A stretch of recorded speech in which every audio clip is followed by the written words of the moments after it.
Bonjour à tous et bienvenue sur la vidéo d'aujourd'hui. Alors cette vidéo va être un petit peu la suite logique de celle qui est intitulée Les femmes noires et l'Église. D'ailleurs, merci beaucoup à tous ceux qui ont réagi, qui ont fait part de leurs avis, qui m'ont laissé des commentaires.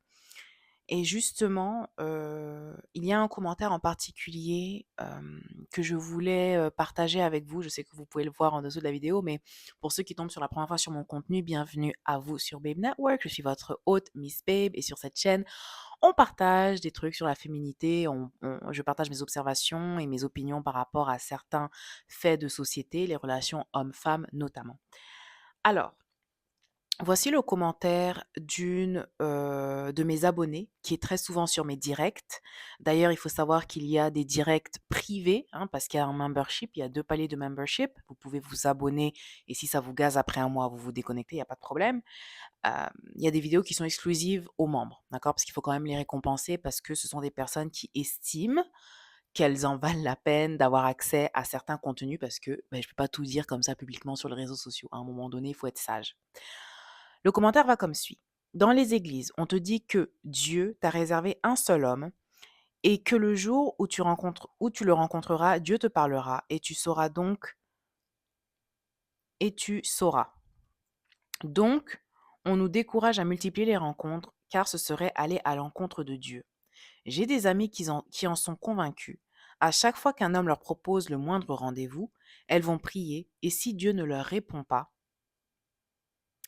c'est fini, elles ne laisseront aucune chance à cet homme. Il y a des églises où le mariage est très codifié. Si un homme veut te proposer un rendez-vous, c'est limite un engagement à faire auprès du pasteur et ça freine beaucoup d'hommes, ce que je peux comprendre.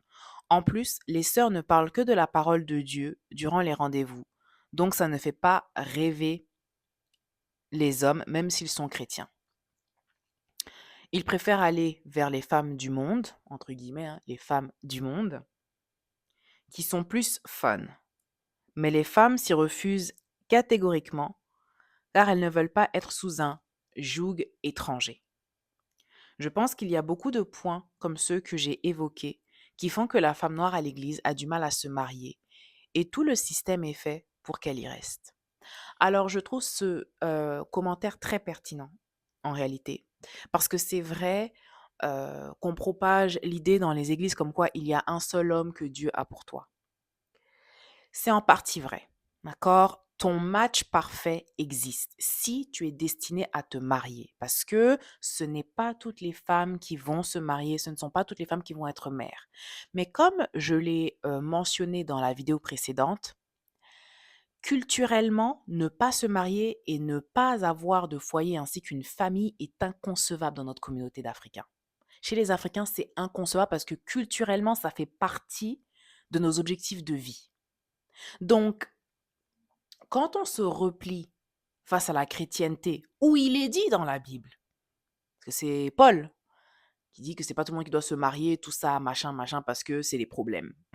Le célibat, c'est une catégorie de problèmes. Aussi, être marié, il y a des problèmes là-dedans.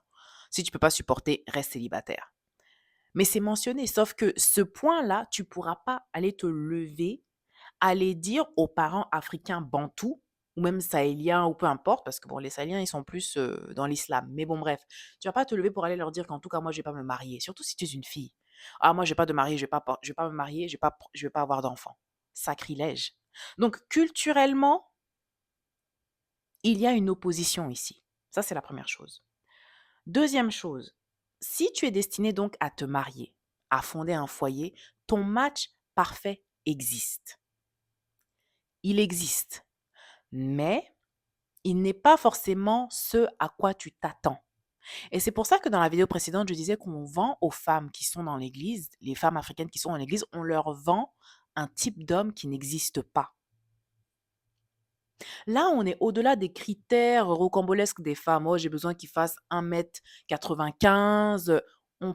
Au-delà de ça, on est au-delà de ça. Là, on est dans il faut que ce soit un homme qui soit dans la prière, un homme qui soit dévoué à Christ, un homme qui limite passe sa vie à l'église, qui va t'accompagner dans tes jeûnes et prières, qui va aller s'asseoir à l'église le mercredi, le vendredi, le samedi et le dimanche. Un homme qui, chaque soir, il a des révélations. Chaque soir, il a des révélations divines. Quand il parle en langue, c'est comme si il parlait avec Dieu lui-même, pas avec le Saint-Esprit, mais Dieu lui-même.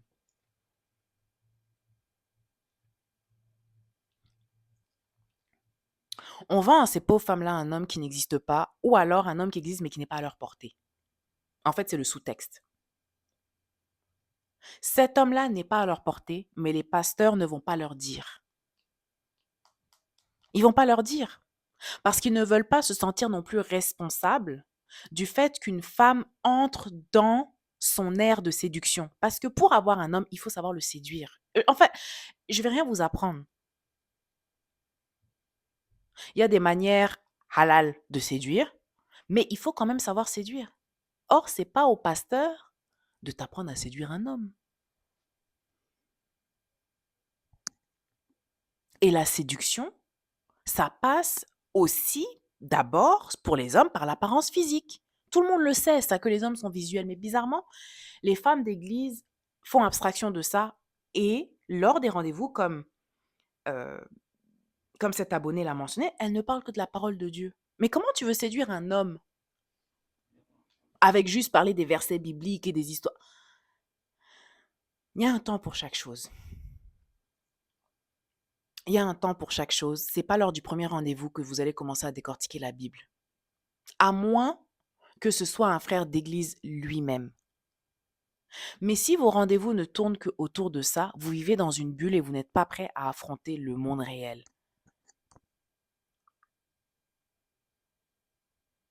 Parce que pour qu'un couple tienne, on ne va pas seulement parler des versets bibliques, on ne va pas seulement parler de la Bible et de l'histoire de Jean et de l'histoire de Abraham et puis Rachel et puis Ruth et puis Boaz et puis David, les révélations. On ne va pas parler de ça en fait. Parce que les vrais problèmes de la vie ne vont pas t'amener à philosopher sur Job nécessairement. Like, I'm so sorry. À un moment donné, il faut savoir faire la part des choses.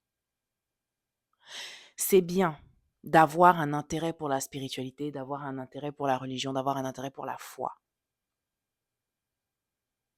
Mais en tant que femme, en fait, il faut que les femmes comprennent qu'elles sont plus proches de Dieu que les hommes.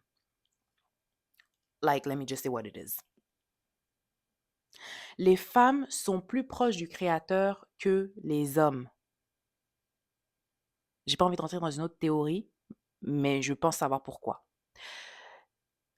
La femme, entre les deux, est le seul être qui crée la vie, qui porte et qui crée la vie, comme le Créateur. La malédiction qu'on a donnée à l'homme, c'est la dureté du travail, le sol aride et dur. La malédiction qu'on a donnée à la femme dans le jardin d'Éden là-bas, c'est la douleur de l'enfantement. On s'entend que ce sont des paraboles.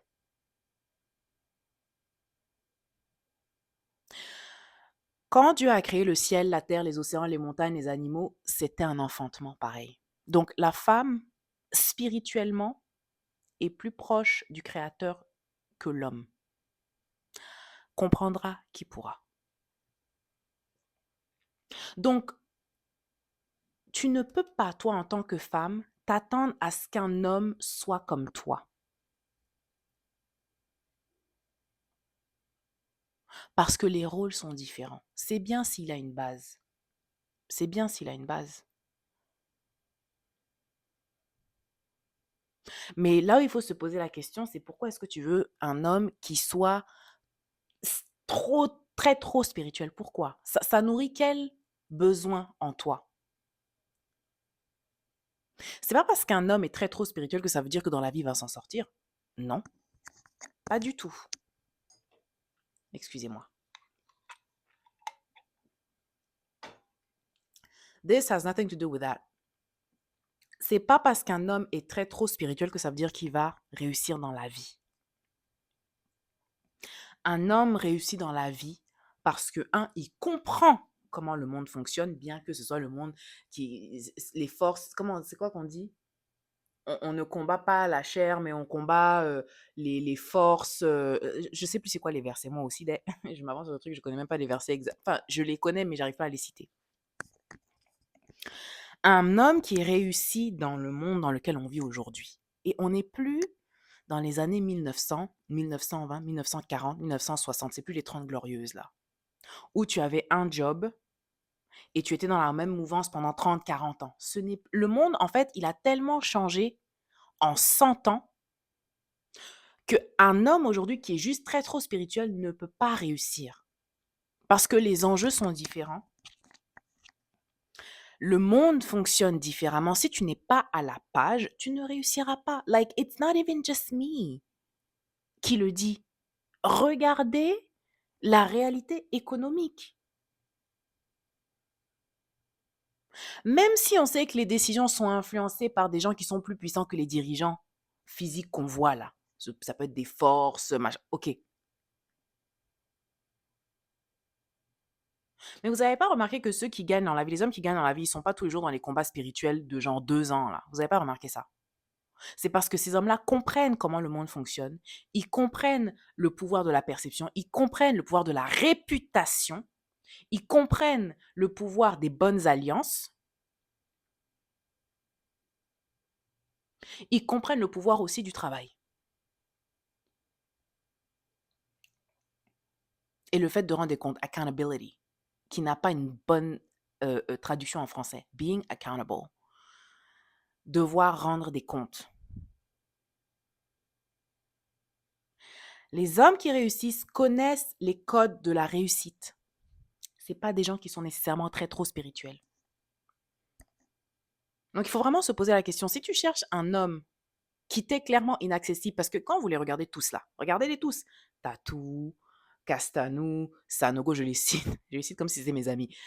Tatou, Castanou, Sanogo, l'autre là, comment il s'appelle, celui de la compassion au Congo, comment il s'appelle encore, j'ai oublié. Celui qui a perdu son épouse, mais qui pouvait pas rester veuf longtemps, j'ai oublié son nom. Regardez leurs femmes. Regardez leurs femmes.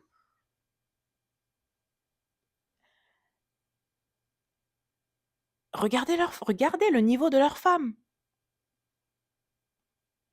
Mais ce ne sont pas eux qui vont venir s'asseoir pour vous dire, ma chérie, il faut perdre du poids, tu es grosse là, il faut maigrir. Personne ne va se lever pour vous dire ça. Arrange-toi un peu. Non, on va vous dire, il faut venir jeûner, il faut prier, il faut ceci, il faut cela. Mais dans la réalité concrète, on sait que l'homme, c'est le visuel. D'abord. Avant qu'il commence à connaître ta personnalité, tout ça, il faut d'abord qu'il aime ce qu'il voit. Je veux dire, c'est pas compliqué, hein. C'est pas compliqué. Mais nous, les femmes africaines, on aime rester dans le postulat qu'en tout cas, il va d'abord aimer le fait que moi, j'aime Dieu de tout mon cœur, de toute mon âme, et que j'ai un bon caractère, que je suis gentille, que je suis maternelle. Mais en fait, un homme s'en fout de ça si tu lui plais pas d'abord. Il faut d'abord lui plaire. Il faut d'abord qu'il veuille se déplacer de sa chaise là pour venir te parler. Et pour qu'il fasse ça, il faut que tu lui plaises. Parce que si tu lui plais pas, c'est qu'il vient pour d'autres motifs que tu ne vas pas aimer, ma chérie.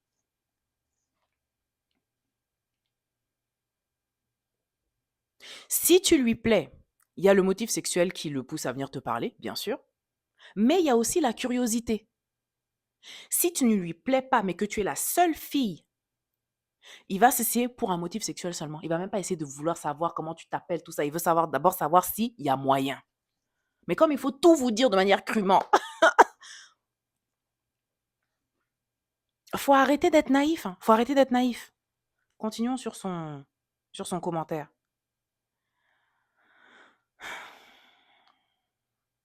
Bon, toi, un homme te propose un rendez-vous, faut que tu ailles prier.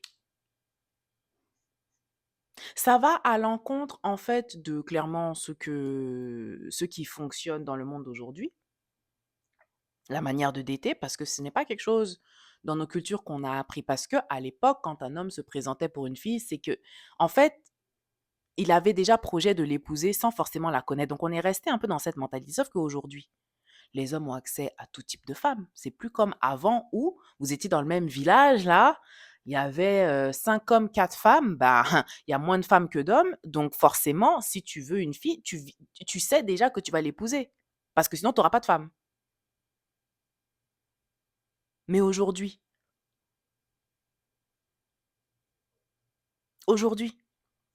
les hommes ont accès à tout type de femmes, surtout que maintenant les hommes voyagent. Donc on ne peut plus continuer à réfléchir comme ça.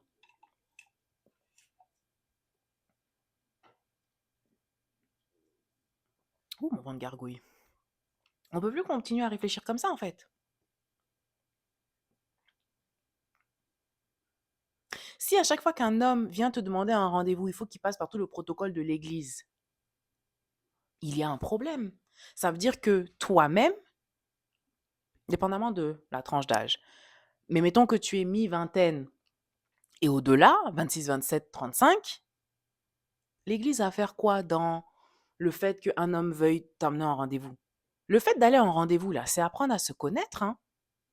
C'est juste apprendre à se connaître. Si tu es dans un pays de loi, un homme ne peut pas se forcer sur toi, sinon il risque gros. C'est peut-être dans nos bleds, là où la loi est écrite mais elle n'est pas respectée, que peut-être on peut te chaperonner, si vraiment tu y tiens. Ou alors, vous vous rencontrez dans des endroits publics et chacun repart seul. Tu n'entres pas dans la voiture du monsieur si c'est dans nos bleds, là. Vous pouvez aller à un rendez-vous dans des lieux publics, là où il y a des gens, et à la fin du rendez-vous, chacun repart avec son moyen de transport. Maintenant, si toi, maintenant, madame, même prix du transport, là, tu n'as pas, est-ce que c'est prier et jeûner qui va t'enlever de ta précarité? Non, sérieux.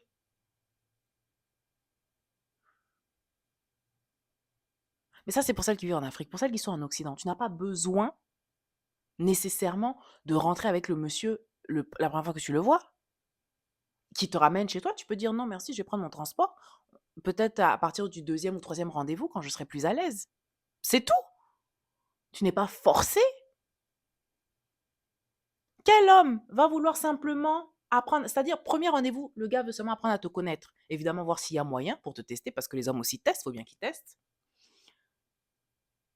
Il faut qu'il passe par tout le protocole de l'église. Par rapport à quoi il sait même pas, il ne sait même pas d'abord si tu es un bon match pour lui.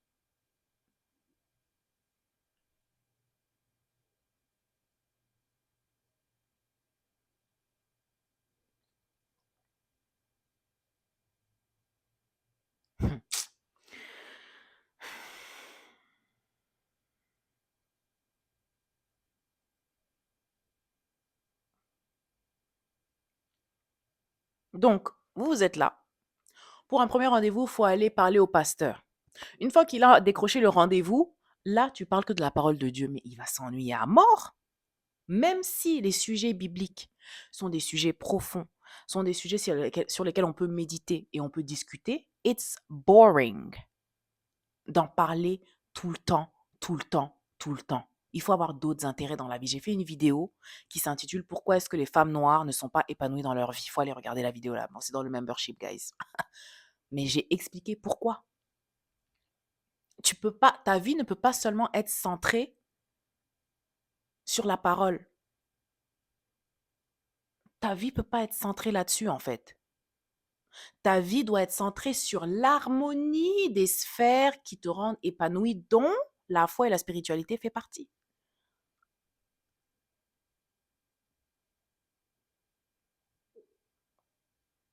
Le fait d'aimer Dieu de tout ton cœur, de toute ton âme, là, ça peut être une base. Mais tu te lèves tous les jours, tu parles de la parole, c'est-à-dire, le gars va vouloir faire des rendez-vous, tu vas que lui parler de ça. Non, pour qu'un couple fonctionne, il y a d'autres sujets dont il faut que vous parliez, en fait. Vous devez parler d'argent. Vous devez parler de sexualité. Vous devez parler des belles familles. Vous devez parler des protocoles de mariage. Vous devez parler des rôles de la femme et de l'homme parce que rien n'est dit qu'il a la même vision de la vie que toi. Tu dois savoir où il va dans la vie. Tu dois savoir dans quel milieu est-ce qu'il a grandi, avec quelle philosophie est-ce qu'il a grandi. C'est pas la parole, ça. Quand vous allez vous gazer là, parce que le mariage, c'est vraiment tolérer l'autre quand ça va pas. Vous allez parler de la parole seulement, genre tout le temps.